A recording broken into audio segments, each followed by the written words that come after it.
Hey guys, welcome back to TechMan. Today, let me show you how to find endangered animals in Rodeo Stampede.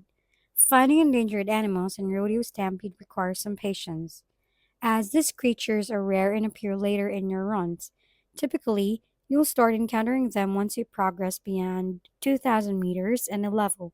Since they are uncommon, they won't appear in every run, so repeated playthroughs are necessary to spot them. Focus on exploring different areas as you continue advancing in the game, as certain locations are more likely to feature these rare animals. Once you've successfully found one, take note of the environment and distance. It will give you clues for locating additional endangered animals in future runs. Consistent gameplay and exploration are key to gradually expanding your collection of these unique and elusive creatures. If we've been helpful, kindly give us a thumbs up and don't forget to hit the subscribe and bell button for more contents.